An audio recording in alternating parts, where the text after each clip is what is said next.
Animals don't get too hung up. They just keep killing. Coming down the home stretch, your number 3 film. We were talking earlier about Jason. This looks like it's inspired by. This is, it's a really cool looking villain. I got still here the villain's face. Tell me about In a Violent Way. Man, that looks bonkers, doesn't it? They say it's a movie told from Jason Voorhees' perspective, and I'm thinking, that's I'm hooked. I'm hooked right away. And this too also is an Is it IFC. related to the Friday the 13th franchise, or just sort of similar to? Maybe a homage, maybe. I would have to see the movie to but he looks unstoppable is what he does look like in the trailer. He's just going straight forward, and that's very much Jason. I'm excited to see this one. This will be an IFC Midnight Release. It's going to be fierce. IFC has been on a roll. I know we're talking IFC again, but IFC's been on a roll the last year and a half. They have put out some banger movies out, and this looks to be right along with the release. This looks amazing. It looks strong. It looks very creepy.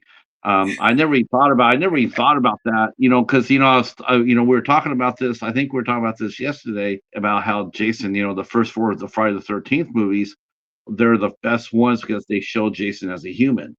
The first 4 are the best, but then he dies, right? But before that, we always talked about, like, we always, rewatching the Friday the 13th movies, and the one thing that came out afterwards was that Jason was very intelligent. He was very smart. He was not just a disfigured, a hockey wearing, mass murderer. He was very smart.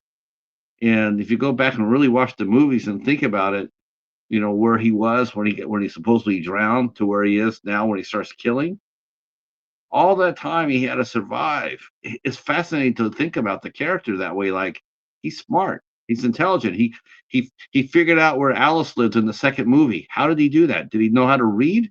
Could he read a map? I mean, how did he know this? He couldn't drive. And we're talking about all these things that a potential mass murder. Like, how did he do all that stuff? And so when I saw the trailer for In a Violent Nature, and it seems like that's what he's doing, like the character's just going straight forward, I'm hooked. I want to see it. And if it is from Jason's perspective, if their killer is like Jason and he is killing and we do see it from his point of view, that'll be interesting. The trailer looks really really well put together, and it definitely has. I've never even seen the Friday the 13th films, and the fact that it's giving me the Friday the 13th vibes, I've never seen them, just goes to how well they've captured that kind of iconography and that style. And you're right, he does seem equal parts force of nature and man, which is kind of, I think when you start getting into the 80s horror films, and it's Freddy Krueger and these very heightened, superlative, supernatural kind of horror ones versus the more grounded, down to earth 70s horror film kind of villains.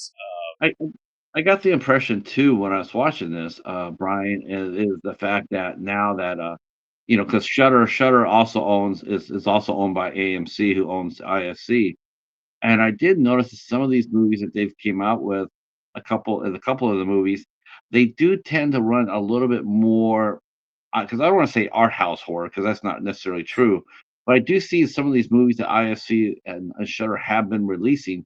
It does seem to be rounding back into the more 80s type of feel, as far as horror goes.